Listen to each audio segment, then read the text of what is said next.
اللہم صلی علی محمد و آل محمد۔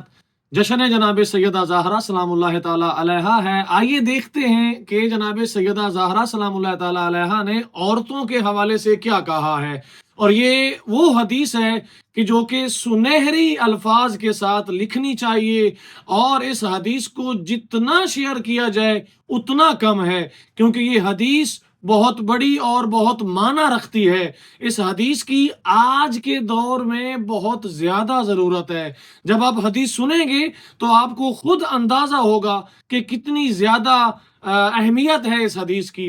مولا کائنات امیر المومنین علی ابن ابی طالب علیہ الصلوۃ والسلام نے جناب سیدہ زہرا سلام اللہ تعالی علیہا سے ایک مرتبہ سوال کیا۔ مولا نے کیا کہا؟ مولا نے کہا، اے جناب سیدہ زہرا سلام اللہ تعالی علیہا، یہ بتائیے کہ عورتوں کے لیے سب سے بہتر کیا ہے، یا اگر اس کو میں یوں کہوں کہ سب سے بہتر عورت کون سی ہے، تو جناب سیدہ زہرا سلام اللہ تعالی علیہا نے جواب دیا، اے ابو الحسن، اس کا جواب یہ ہے کہ عورت کے لیے دو چیزیں، ایک چیز یہ ہے کہ وہ خود کسی مرد کو نہ دیکھے، اور دوسرا وہ اس طرح بن سنور کے باہر نہ نکلے کہ مرد اس کی طرف دیکھیں۔ یعنی یہ دو چیزیں ہیں جن کا خیال رکھنے والی عورت دنیا کی سب سے بہترین عورت ہے۔ اب آپ خود اندازہ لگائیں کہ یہ کتنا ضرورت ہے اس دور میں، اس وقت میں، بلکہ اس وقت میں نہیں، قیامت تک اس فرمان کی ہر مومنہ عورت کو، ہر عورت کو ضرورت ہے۔ اور جب مولا کائنات، اچھا عجیب اتفاق کیا ہوا، مولا کائنات مسجد میں گئے، رسول خدا صلی اللہ علیہ وآلہ وسلم نے ایک سوال کیا، اور وہ سوال بھی یہی تھا۔ رسول نے اپنے اصحاب سے پوچھا کہ آپ میں سے کون ہے جو یہ بتائے کہ عورت کے لیے سب سے بہتر کیا ہے؟ تو مولا کائنات وہیں پر موجود تھے۔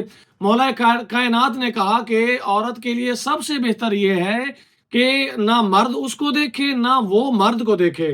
تو رسول خدا صلی اللہ علیہ وآلہ وسلم مسکرائے اور مولا کائنات کی جانب دیکھ کر کہا کہ اے علی، واقعاً آپ نے صحیح جواب دیا۔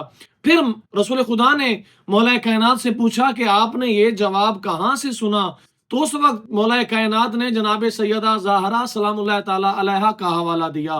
اس وقت رسول خدا صلی اللہ علیہ وآلہ وسلم نے فرمایا، بے شک فاطمہ تو بضعۃ منی، بے شک فاطمہ میرا ٹکڑا ہے، فاطمہ میرا جز ہے۔ سبحان اللہ، سبحان اللہ، کتنا پیارا اور کتنا قیمتی اور کتنا سبق آموز یہ فرمان ہے۔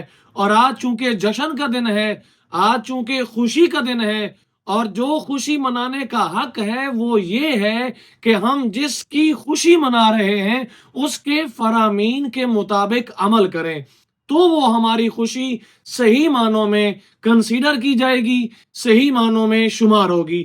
اور انشاءاللہ مجھے اس بات کی امید ہے کہ آپ لوگ اس فرمان کو، اس ویڈیو کو لازمی شیئر کریں گے، تاکہ دوسرے تمام مومنین تک، تمام میری بہنوں تک، تمام میری ماؤں تک یہ پیغام جو کہ جناب سیدہ کا پیغام ہے انشاءاللہ پہنچ سکے۔ بہت شکریہ جی۔ اور ڈسکرپشن میں واٹس ایپ گروپ کا لنک آپ کو ملے گا، اس کو لازمی جوائن کریں گے تاکہ جو بھی آپ کے سوالات ہیں وہ انشاءاللہ ہم لے سکیں۔